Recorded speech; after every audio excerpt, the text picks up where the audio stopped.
Awesome. All right. Hello, everybody. Again, welcome to the 2022-2023 U6-U9 parent meeting. This meeting is being recorded, like I just said, so it is possible that your chat conversations are recorded.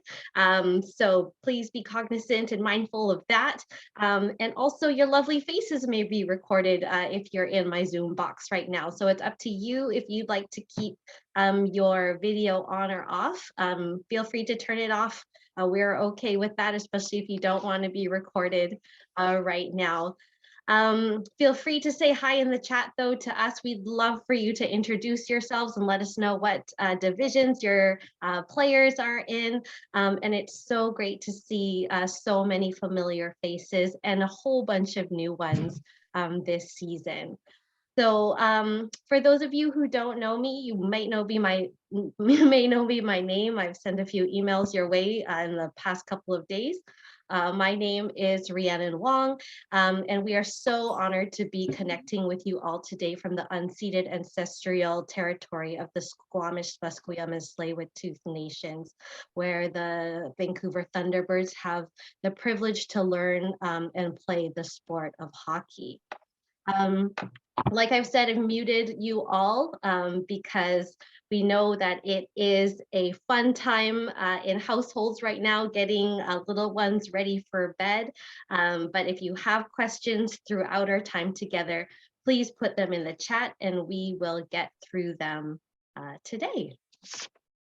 So this presentation is and meeting is part of a mandatory requirement by BC Hockey that requires all parents to either go through the BC Hockey modules on their own, and then you would submit proof of and an application to BC Hockey saying that you've done the modules, or you can attend this meeting with Cecilia and I and our lovely and amazing staff at the Vancouver T-Birds will submit this application on your behalf. So I hope that that's worth it just in itself in joining us this evening.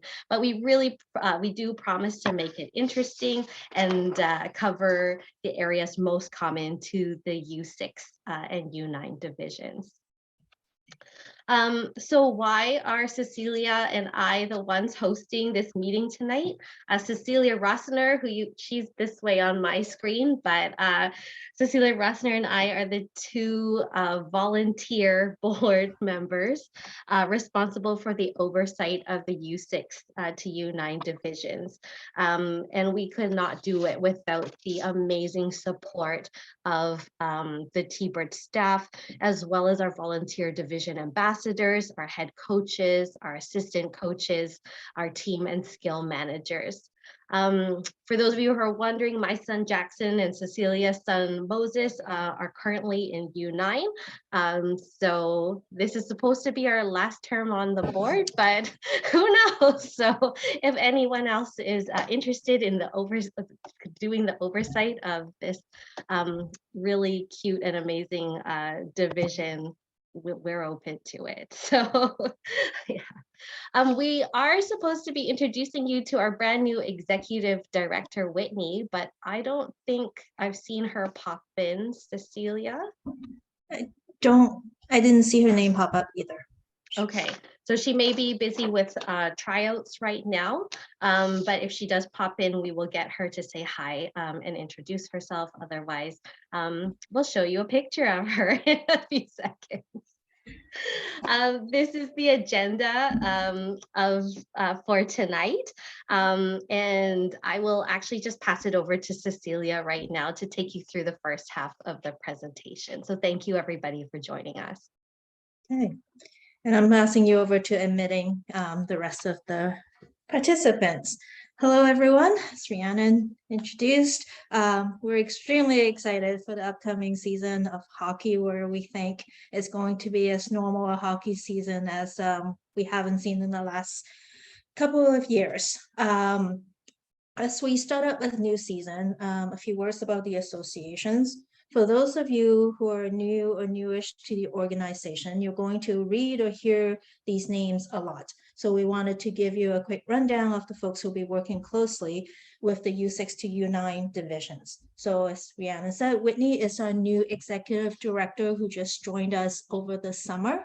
You also probably seen communication from Audrey, and assisting her is Shannon and Oz. We don't have a picture of either one of them, but they are there working really hard behind the scene. We have Stan, who is our coach development lead, and Derek Popke, a hockey advisor, helping us to develop the hockey program all the way around. And then below, I'm not going to read through all of it, but it does take a village from both to get our kids on the ice and playing hockey. And we're super thankful for everyone who volunteers, everyone who participates through the season and off season. Next page, please. So as we start a new season, just the Thunderbirds family has been a Vancouver West Side tradition for many, many decades. For many decades. We have generational players and individuals who've played the minor hockey with us, and now our coaches and volunteers. So as an association, our mission is to create a rewarding hockey experience founded on teamwork and pursuit of excellence both on and off the ice.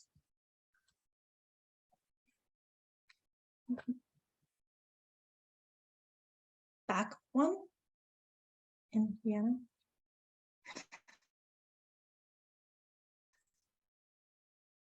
There.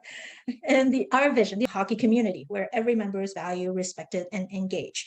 And here's some of the values to help us maintain a really positive environment. They include develop and learn, safety and support, teamwork and collaboration, fairness and integrity, excellence and pride. The mission, vision, and values are core to our association and guide us both internally and externally. Next. Our code of hockey leadership challenges us to establish the highest standard of conduct and empower all players with all players and members with the tools and resources required to grow and succeed. Although we're doing this parent meeting over Zoom, this season is on track, like I said, to be more of a normal hockey season. So let's make it the best that it can be.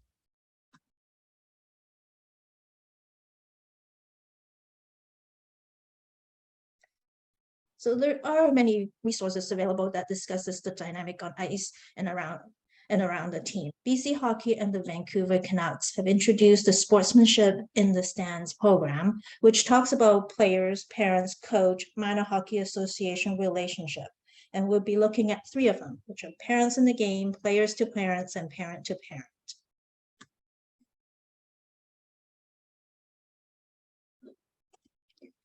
At the highest level, parents should expect a fun, safe, and positive environment where the players learn to play as a team player, make lifelong friends, and learn to be a gracious winner or loser.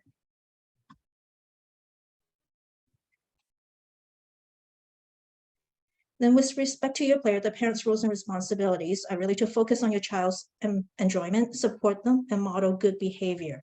Confidence and participation are key and not the results. We need to be positive, understanding, and responsible in order for you and your children to have the best hockey experience. Next. And for parents, things can happen and emotion could take over. So respect and responsible behavior comes first. So you could model that expected behavior for your player. And whether you're directly involved or not, the onus is on all parents to act in preventing unacceptable conduct. So remember, if things get heated, use the 24-hour rule to disengage and regroup. So we know that there may be things that parents feel strongly about, and so BC Hockey really encourages parents to follow the 24-hour rule.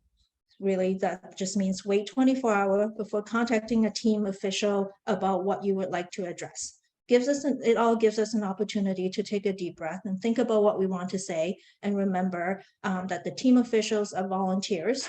And if you're in U9, the referees themselves are also kids. Next. So what do we Hockey Canada expect you as a parent is really to reiterate again, is to really making sure that the kids have a fun, positive experience, to have the right level of expectations, the balance between hockey and life, positive behavior, and really be respectful.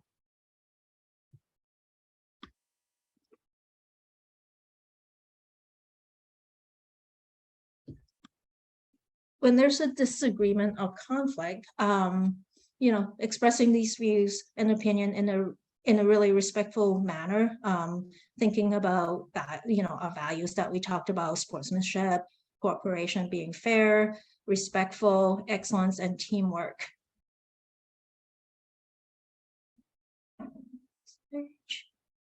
So this, beyond the team, PCAHA, which is the Pacific Coast Amateur Hockey Association, where Vancouver Thunderbird belongs to, has established a communication matrix. It is posted on our webpage.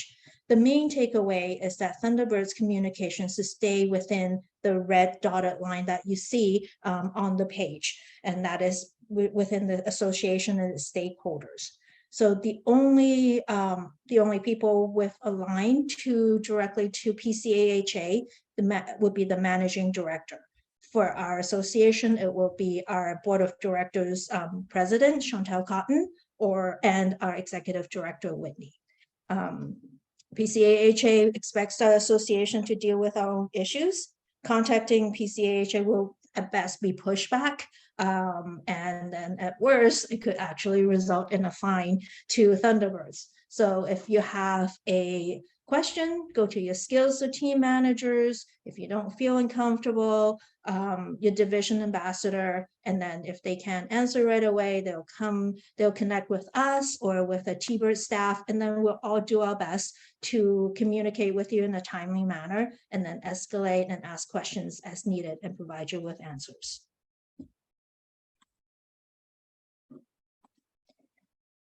And then this season, we're fortunate to have a really strong group of division ambassador group.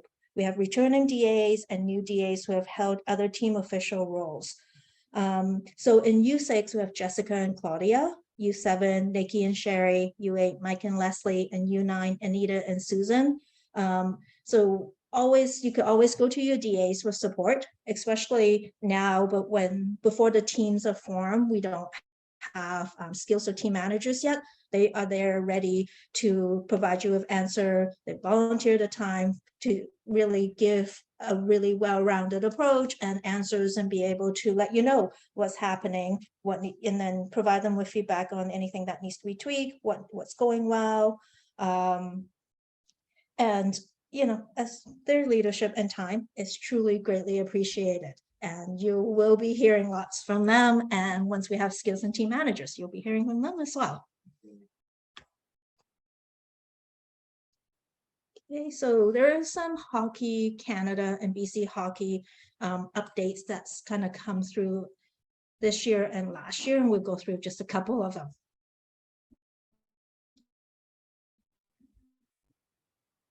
So one of the policy that's come out this year is about non-sanctioned gameplay.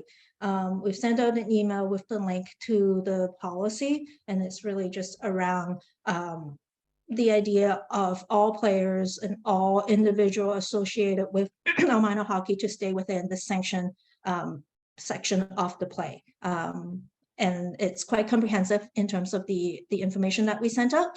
So feel free to take a look, and if there's any questions, let us know. And then as of last season, Hockey Canada has added a maltreatment rule that includes that really looking at acts that results in harm or the potential for physical or psychological harm. This is all really in an effort to keep it a fun and safe environment, and really helping our players, who are, the kids, to develop in a healthy environment. And then specifically within that, Rule 11.4 that we see here covers any player, goaltender, goalies or team official who engage in verbal taunts, insults, intimidation, anything about race, ethnic origin, skin color, languages, religion, faith, beliefs, age, sex, sexual orientation, marital family status, genetic characteristics, and disability. It's important for us truly to keep it a very fair and safe environment, and which is what we all want our kids to learn and model after. And then participants should have reasonable expectation with doing all this is that the environment is accessible, inclusive, and free from all forms of maltreatment.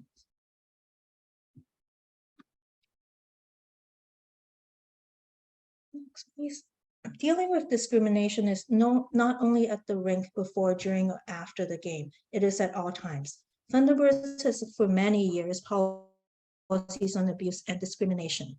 The emphasis coming from Hockey Canada is the welcome addition. No matter what venue, situation, discrimination must be dealt with immediately and reported.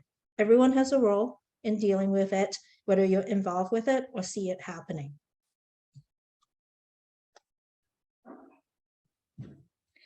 Okay, plans to have a great year as a valuable part of the team. If you have questions, ask the right people and who can really give you factual answers. Raise issues around safety, healthy environment, and ensuring policies are being followed. Team managers, parent coaches should ensure all the parents know the team rules, so then there are no surprises. And then really don't major on the minors. Again, follow the 24-hour rule, cool down, and then have a good discussion with the team staff, follow the communication matrix. We're all here to support all of us in having a great hockey season.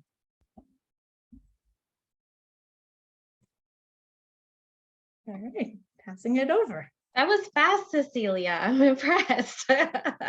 I will leave you. We still have people admitting in, so you're going to see that. And there's a few folks talking in the chat right now. So yeah, does anyone have any questions about anything there? If you do, put it in the chat, and Cecilia will do her best to answer them. But now the section that you probably most have questions about, what the U6 and to U9 season looks like this year. I saw this the other day and I had to put this in here. When your child plays sports, you will never have a free weekend again, no matter how hard you try. The inside of your car will smell like a locker room, but you will find a new friend circle and amazing people you wouldn't have not met otherwise. And I think that this is true. And from what I can tell from my inbox, I know that there are a few of you grappling with the first part of this sentence here, but I promise you, you will make friends and find some incredible human beings within the T-Birds community. So for the start of the season, the T-Birds are committed to ensuring that their website is up to date and current. And this is because the priority really is for us to update our website first before some of the other modes of communication, such as sending you many emails a day when there are some updates, or posting things in Team Snap. Because in reality, a lot of the communication that you're receiving from me right now is actually going to start to come from your division ambassadors. And your DAs are volunteers too. They have full-time jobs. One of you is on mat leave and doing incredible work with a newborn baby on your hips, and you know your division ambassadors can't always respond to you immediately, especially within the first month of the season where things are ever changing and ever flowing. The second mode of communication and information for you to go to is Team Snap. I encourage you folks to, when you have time, to start to download Team Snap. Your child's schedules for when they are placed into their skills groups and their teams will all be inputted into this Team Snap app. But for right now, like I said, Team Snap is not the mode of communication. We're not going to inundate your Team Snap with a whole bunch of different schedules for your Cheetah and Falcons groups, or your assessment groups, or your skills challenge scrimmage groups and things like that. So for right now, we are going to post all of that on the website, but we'll send it to you through email. But when you do get Team Snap, get used to it, take a look around. We really encourage you to mark your availability or your child's availability into their skills sessions or team sessions. Like I said, your head coaches, they're volunteers too. They put so much time and effort into making practice plans and creating game lineups, and so much more, especially because our divisions play half and cross-ice games. So we have 2 games going on at once with a roster of 1 team. And so they really do need to put some thought into how those games are run. So yeah, I can't iterate enough. Mark your availability, do your health checks, check the team chat or skills group chats that are happening in your group. But again, this will not happen until your child is put into their skills group or their team.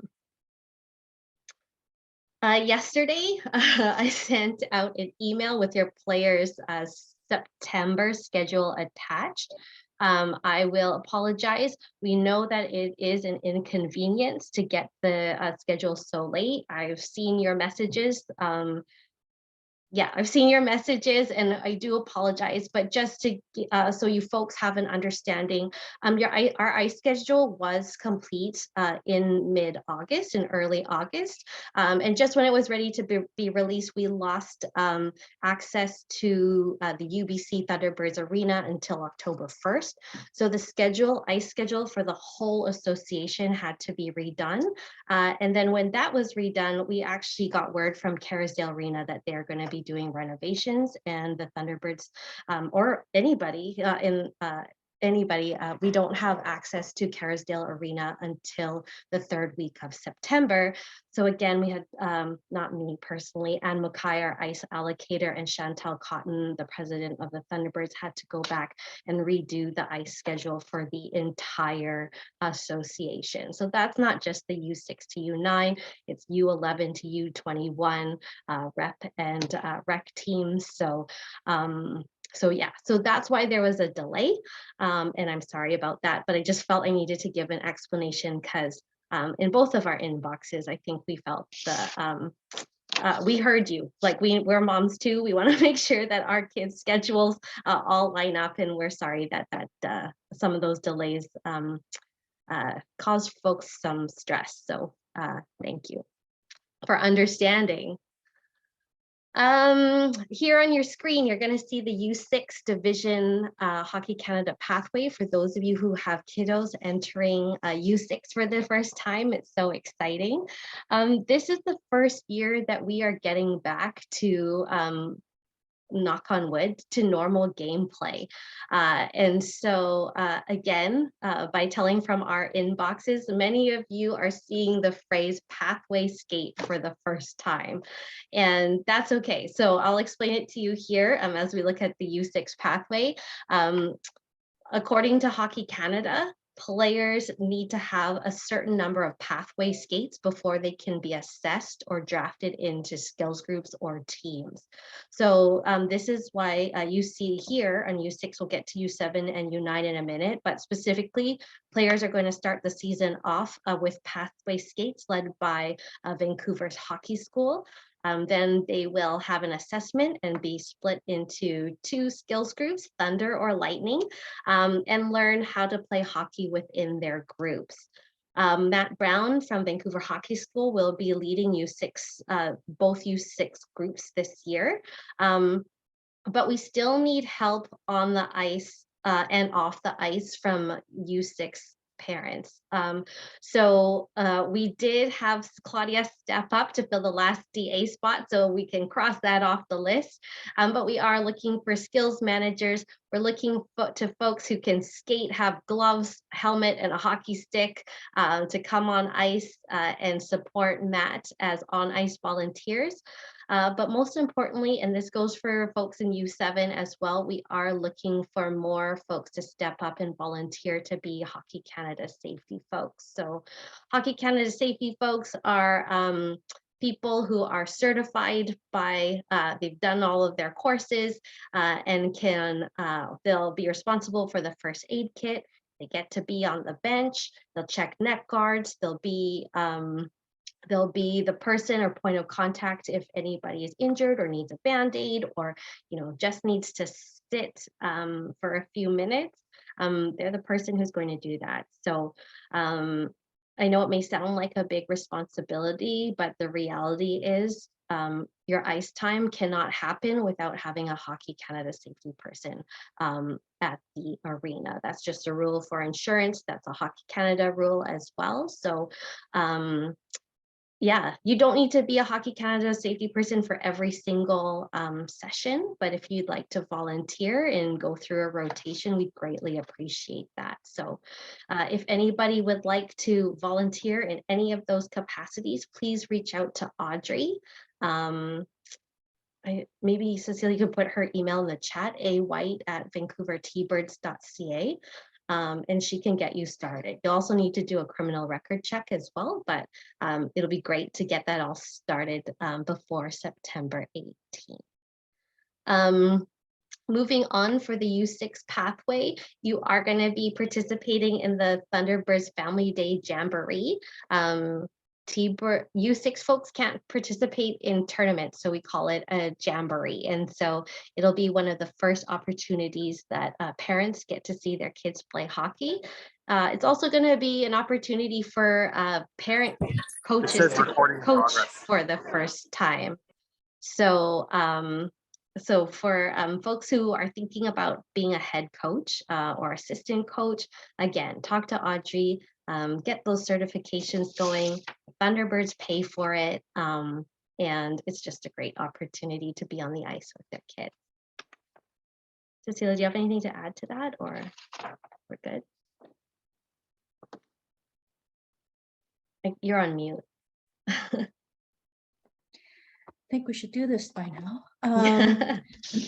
So I did put Audrey's email on the chat. There have been some questions and I've tried to answer, but Mike, just quickly, yeah, as an on-ice volunteer, you could be on the ice only once a week. Just work with your skills manager or team manager when the time comes for just sort of the volunteer schedule.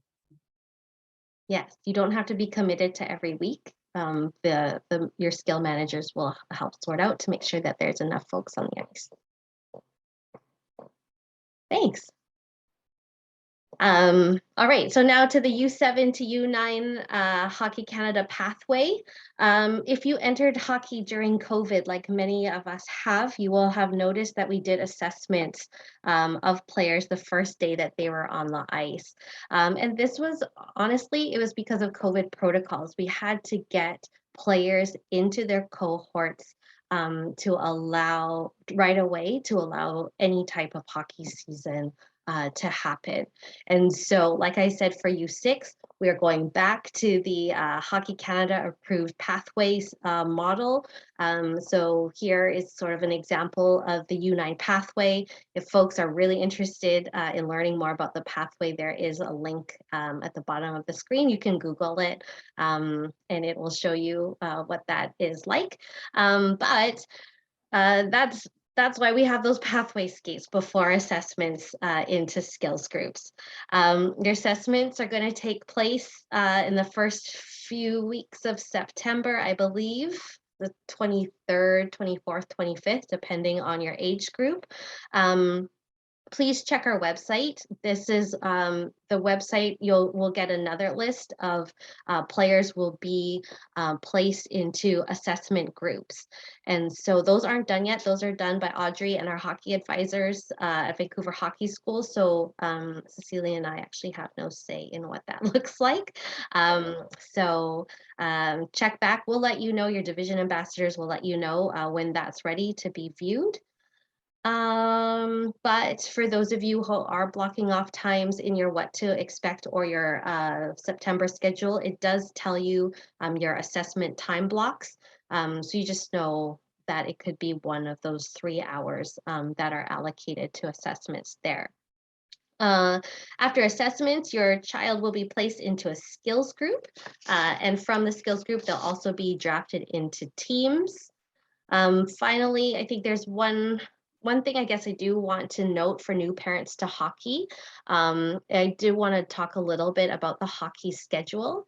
But for those of you who are have kids in hockey already, you will know this to be true. But I will have a caveat and say that your hockey schedule is going to be ever changing. Even when you are going to be placed within your child's going to be placed within a skills group or a team.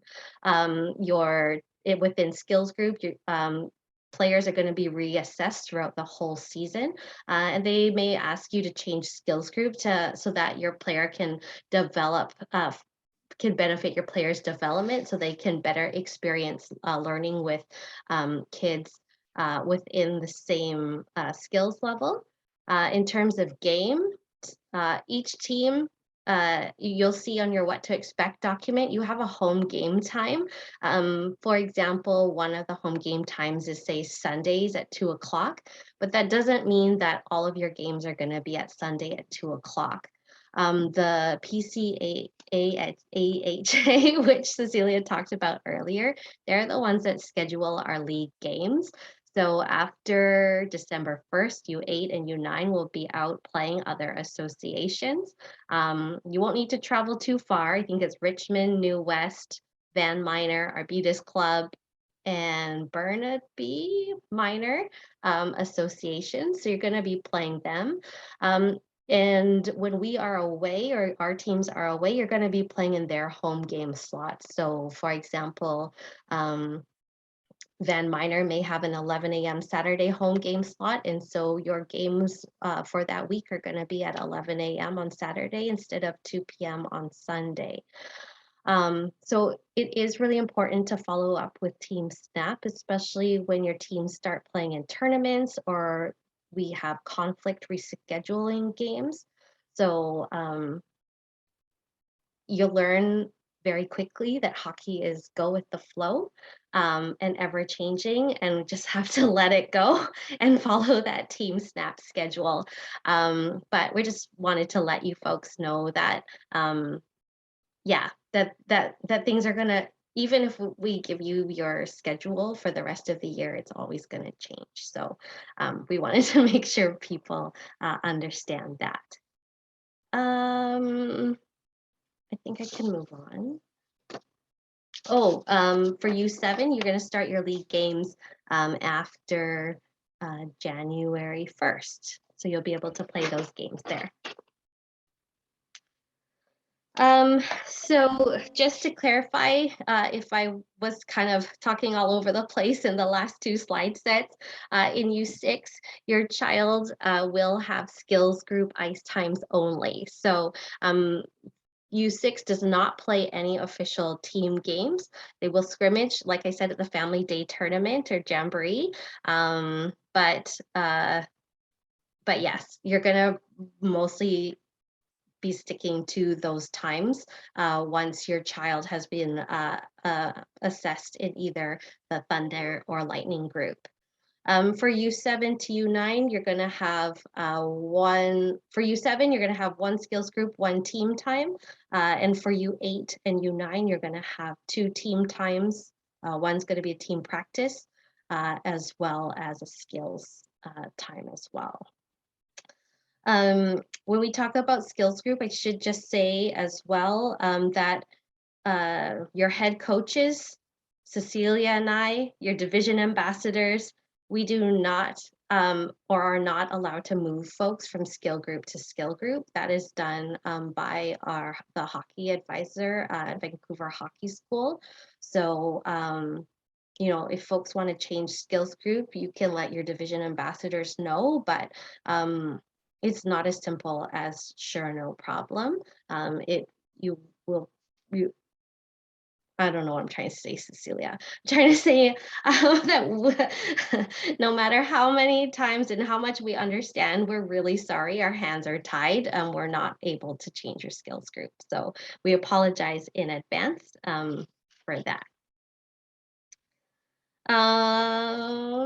Yeah, so what to expect, because we only sent out the schedule for September, the what to expect document has already also been sent to you. It's also found on our T-Birds website, but in the what to expect document, it does talk about all of the possible skills group times and team times for your division. So that's there and online. For those of you who are new to hockey, for U8 and U9, your first session is September 11th, U7, U6, September 18th.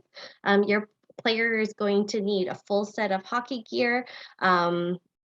They're going to need a jersey because your player will be given a Timbits jersey, but they're not here yet.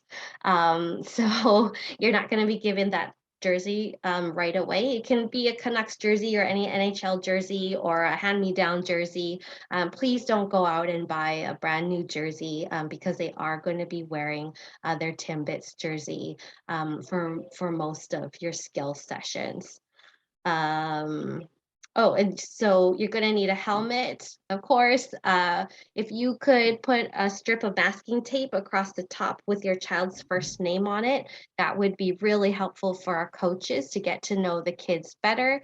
And of course, you need a hockey stick and a water bottle. If you have a little one, you're probably going to want to purchase the water bottle with the long tip on it so that they can easily drink their water through their cages. And you can go to Just like, one. yes, go ahead, go. So one thing about the names on the helmet, we had a discussion and just kind of I found out that hockey tape works better on the helmet than the masking tape that has wider. And also to have first name and then last initial, because we do have some kids with the same first name, and then if we can front and back, so then the coaches could see as your player is skating away. That just really helps them to manage the number of kids on the ice.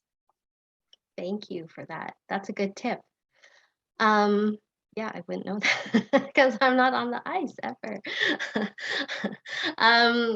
For new parents, this is an example. I did send this in a link to you of all of the hockey equipment that you're going to need. I do have to say, and Audrey wants me to say that mouth guards are not mandated for U6 to U9, but all of the equipment checklists say mouth guards. So please do not go out and buy your child a mouth guard. Most of them they're all going to have cages or full face shields, so they're not going to need it. So please don't go out and purchase that. Just so you folks know, if your child does not have their full equipment on, including their neck guard, their helmets, their jock, they're not going to be able to go on the ice, as this is a huge safety issue and risk for our players, especially when we have folks that are coming back on ice for the first time and very sharp skate blades. So your safety folks and your coaches will be looking out for that. So if you have questions, please go into a sports store and ask. Go into Cyclone Taylor Sport Check. They'll be able to help you fit your child and make sure that you have the equipment that you need and make sure that they are properly fitted. I promised some of the DAs that when I talk about goalie and goalie training for folks, just so parents know, within the Vancouver Thunderbirds and almost every other minor hockey association, each player needs to try goalie at least once. Your team managers, your head coaches are going to work with your team to put the more eager players who want to be in net first, so that each player can see how their teammates do and build that confidence and excitement. We know that it can be daunting for some new players coming out to try goalie for the first time, but a lot of times players actually, they find it fun.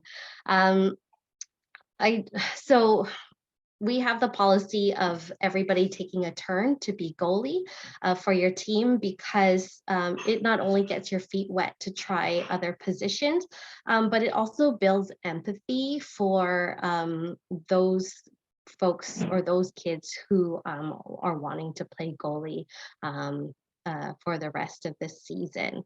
So, and you never know. I think last year in U8, we had an amazing amount of players that took to goalie and have been doing goalie training in the off season. And so I think that it's a really great idea for us to give it a try.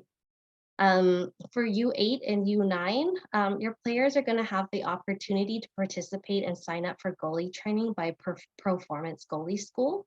Even if your child is not into being a goalie, it's worth signing your child up for at least one session. It's free.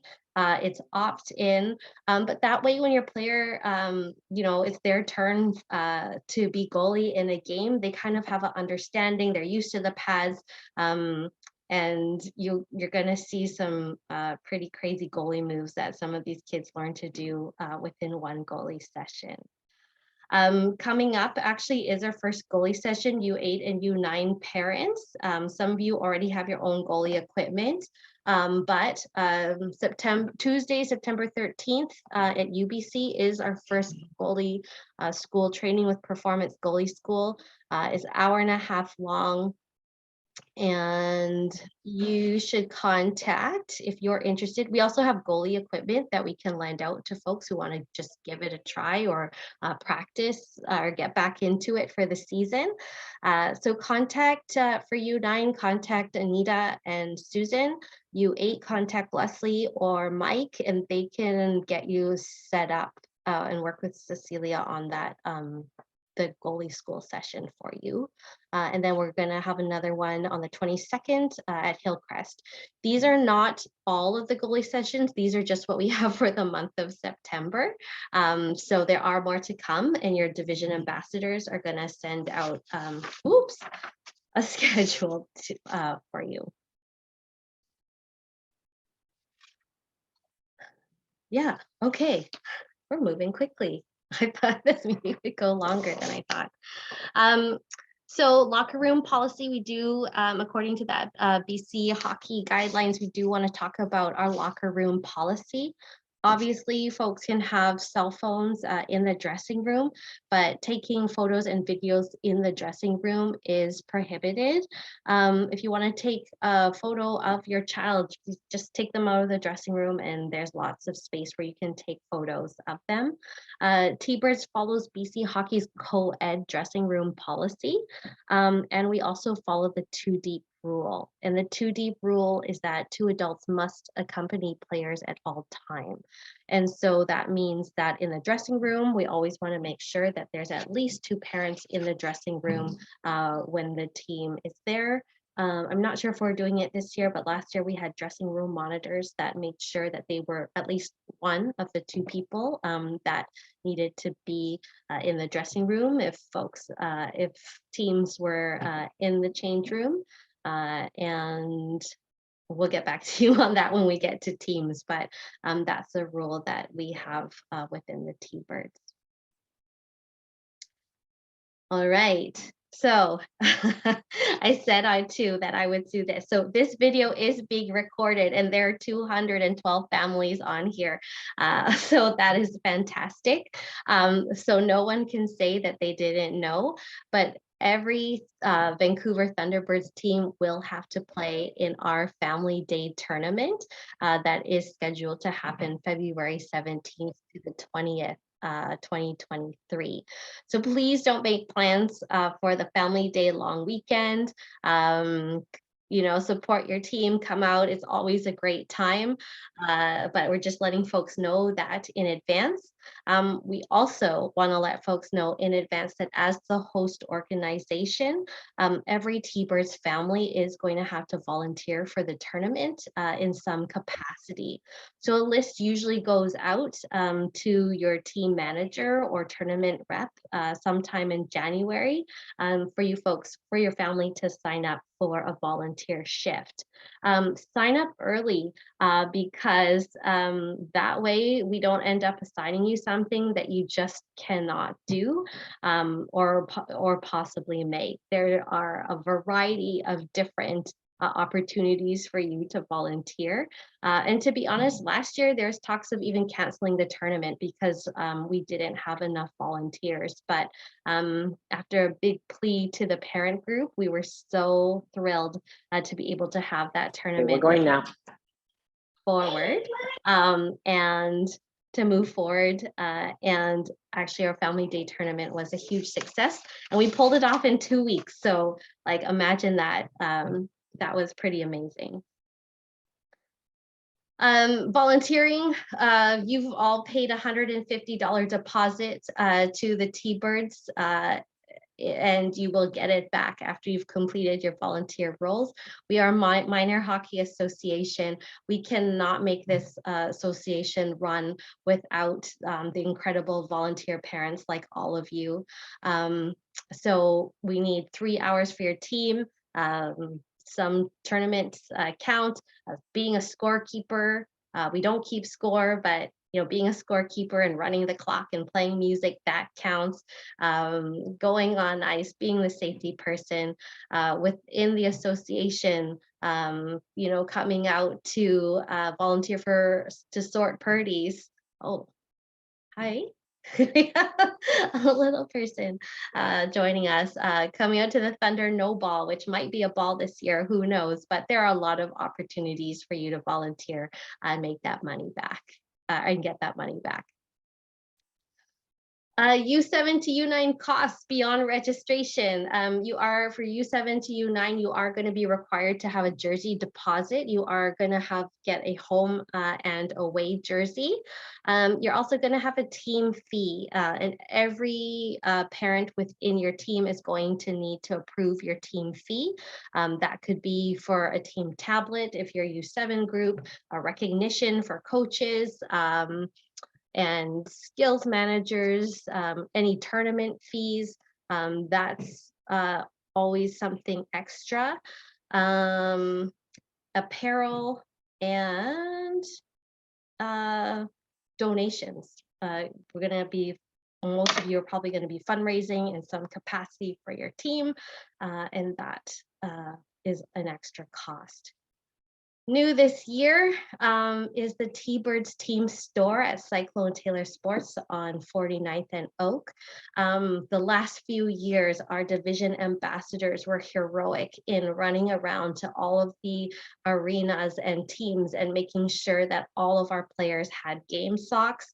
They paid for those game socks up front with their own money and waited for parents to reimburse them. This year, Cyclone Taylor has your game socks. So if you need your socks, you're going to have to go into Cyclone Taylor and purchase them. All of the T-Birds hoodies and other clothing items will be there as well, including those coach and player, those blue jackets, and I don't want to say they're track pants, but the coach, the blue jackets and the blue pants that you see some of the coaches and on ice volunteers wear on the ice. Like I said, each player will be given a Timbits jersey and matching socks for skills and team practice.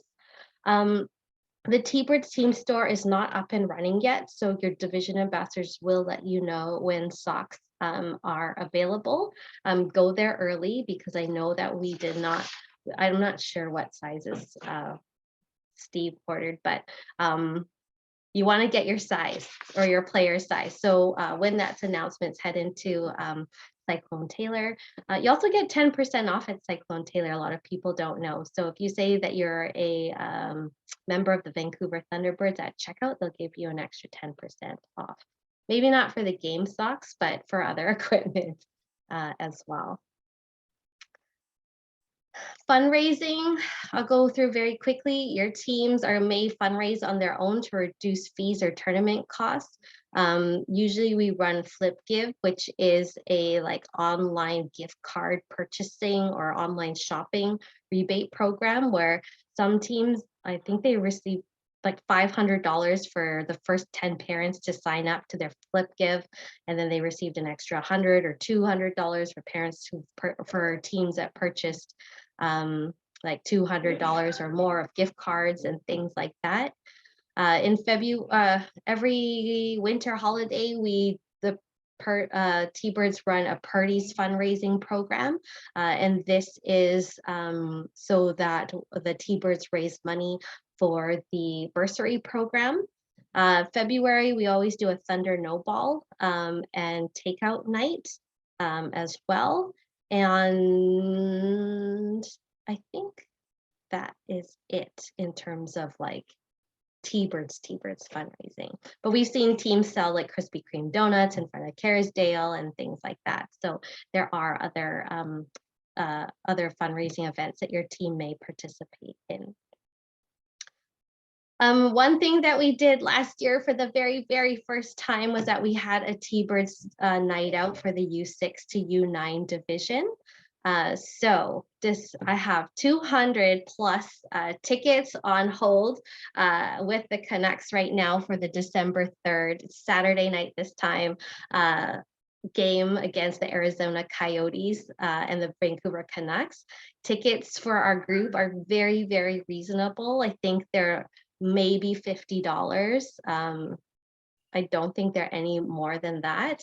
The final pricing is just being worked out with the Canucks right now, but it's so amazing. I think last year we sold 198 tickets plus tickets, and all the kids that you purchase a ticket for get free popcorn. So that's worth it in itself, I think, with all of that all of the popcorn costs there. So be prepared, you're going to get some information on that very soon. But if you are looking to purchase a night out for the Canucks game, come out with the T-Birds and we'll be happy to see you all there. All right, this is my last slide. We are happy to announce the team officials of parents who have volunteered to make up our teams this year. So I'm not going to read them out to you. Because we're getting close to time and we want to have an opportunity to answer any questions. But you see, there are some folks that there are some things or some positions that we have open, especially for the U7 group. And so if you are interested in volunteering for a team manager role, an assistant coach or head coach, please let your division ambassadors know, because we have those opportunities available and we would love to have you folks on the ice with us. So yeah, holy smokes. I feel like we flew through that very, very quickly. If you have questions, you can put them in the chat. So Cecilia and I can take a look at. I see that we also have some fellow board members, Mike, Kevin, and Kevin on the line as well, that perhaps can help answer some questions if we don't know them, but throwing you folks under the bus. But yeah, we're happy to take questions at this time. And I'm sorry we flew through this so quickly. Sorry, there are a couple. First, a simple one. Sarah's asking if the game socks are the same as last year. I think so, but I just wanted to double check with you. I don't know.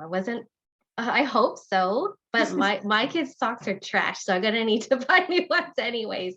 But I'm gonna say yes. I think that's what we talked about. I just don't know the final, but yeah, I think so. We'll double check, and when we send out the notice for the Cyclone Taylor store, we'll make sure to let you guys all know. And then what is Thunder No Ball?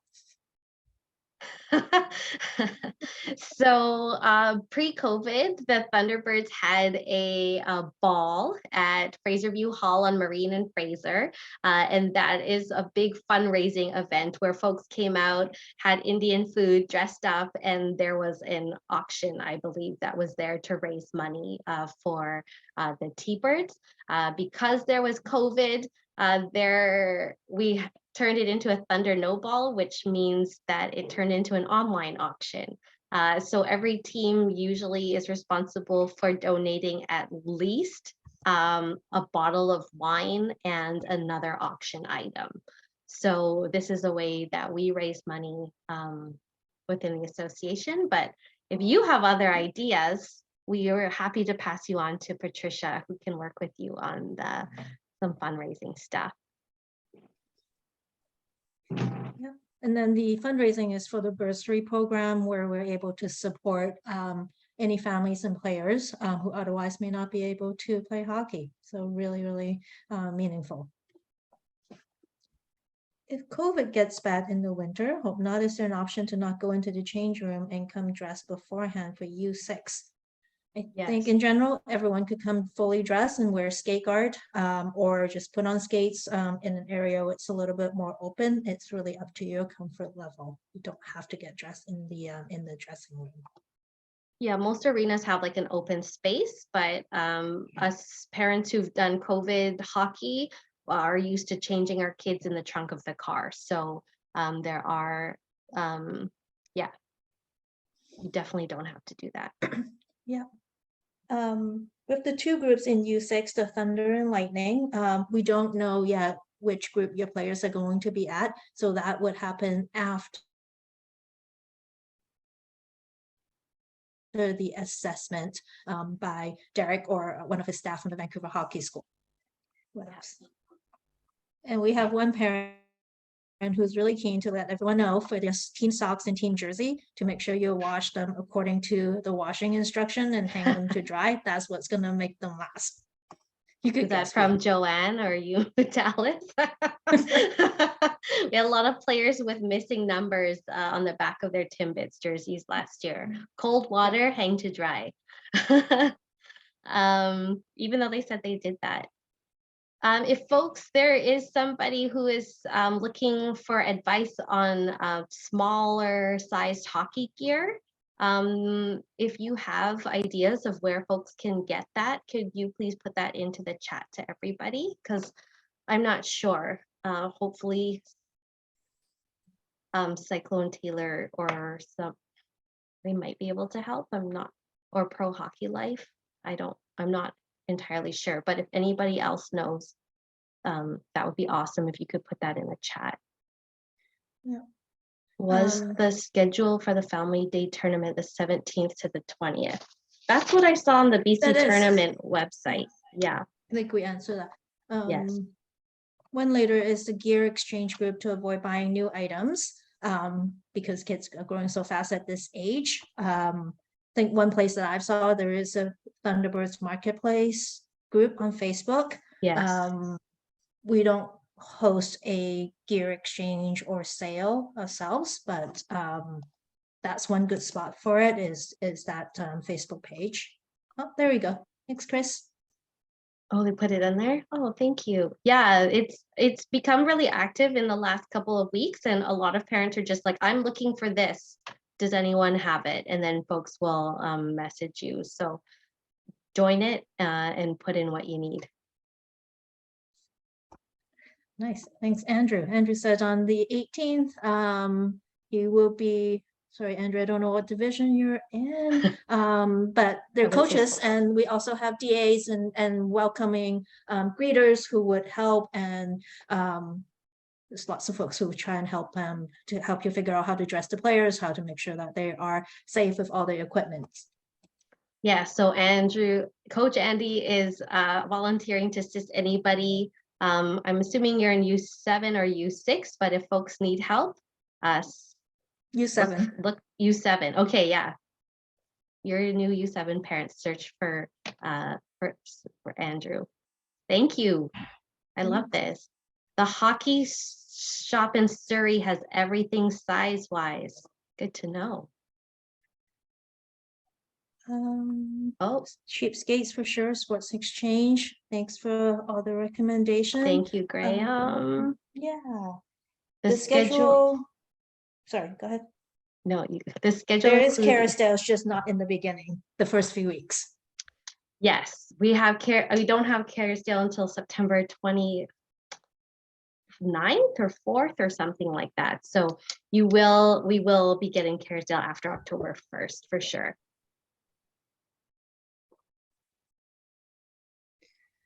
The ranks for U6 change. On Team Snap, it says Kids and Hillcrest. Team Snap? UBC. Team Snap. I know. I'll be up. Who's playing with Team Snap? I don't think so. So the U6 rinks will have changed for the month of September because when October starts, U6 is going to be at UBC Thunderbirds Arena. UBC A is what it's called.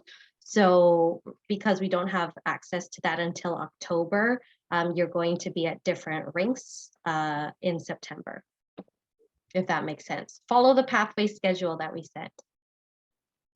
So the email schedule is correct. We really hope that the email schedule is correct, but subject to change, asterisk.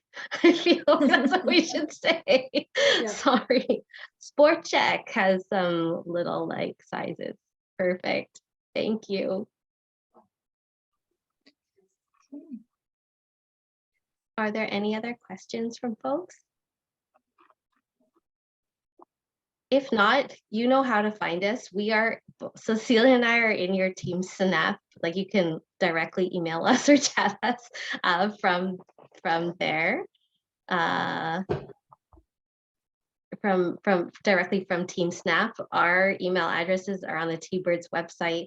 Your division ambassadors emails are on the T-Birds website as well.